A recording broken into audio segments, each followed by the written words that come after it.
Hi everyone, welcome to Story Chronicles. In today's video, we will learn how to use echo command in Linux. If you are learning Linux, DevOps, or SRE skills, make sure to subscribe, like this video, and share it to support the channel.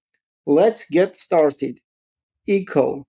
Echo is a built-in Linux command used to print text or variable values to the terminal. It takes the text or strings provided as arguments and displays them as output. The echo command is widely used in shell scripts, batch processes to show messages, debug script execution, or write output to file. Syntax echo command is simple. Echo, some options, and string. Options. There are optional flags that control how the echo command behaves, such as enabling escape characters or suppressing the trailing new line. Strings. These represent the text or value that you want to echo to print to the output. The simplest way to use echo command is to print text on terminal. You just pass the text or string you want to display as an argument and echo output it directly to the screen. For example, echo devops. And you see result, you see output. Now let's explore options available in echo command. The "-e option enables interpretation of backslash escape sequence.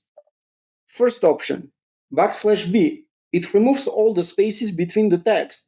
For example, echo -e subscribe \b to \b SRE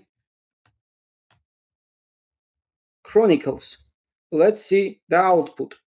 It removes all spaces in between the text. Next option, \t. What it does, what it do. This we call horizontal type.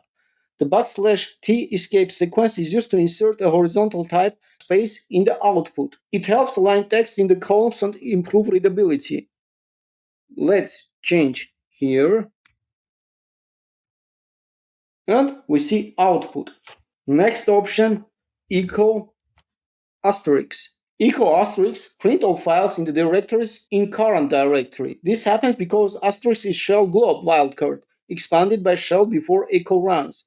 The output is similar to ls, but not identical. Next option, R, carriage return.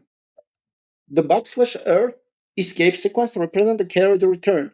It moves the cursor back to the beginning of the current line without moving to a new line. When used with the -e option, the text that follows \r overrides the existing text from the start of the line. Let's bring example, echo -e hello world Linux.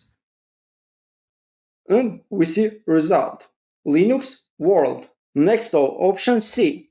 This escape sequence stops output immediately. It prevents echo from printing the trailing new line.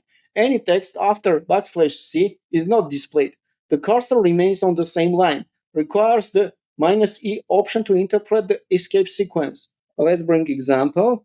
Echo -e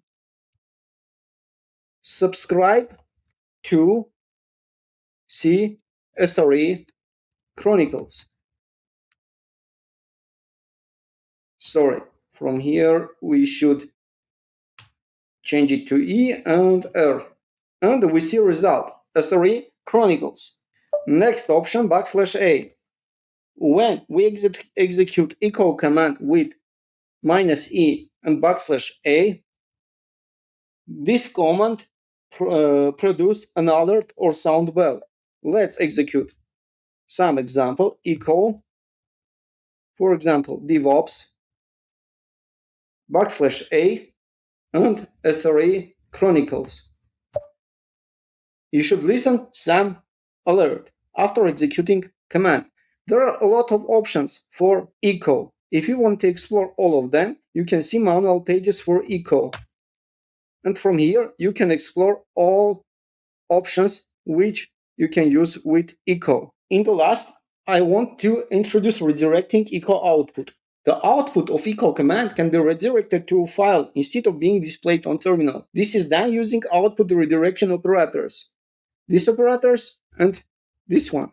When we use this one, it called override. Let's execute some command echo devops greater sign output txt cut output txt. Let's see what we have inside output txt. If the file already exists, its content are overwritten. If the file doesn't exist, it is created. Now let's overwrite it sre cut, and we see now we have inside output txt file sre output. Let's clear the screen. Two greater signs. This is called append. Appends the output to the end of the existing file. Let's bring example. Cut output text. Now echo devops two greater sign output cut output.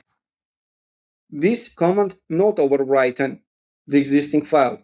It just append new information to our file. In this way, we can preserve the current file content. These techniques is commonly used in shell script logic and automated output generation. So that's all for this lesson. If you like this video, please support to my channel, subscribe, hit notification bell, like and share. Thank you.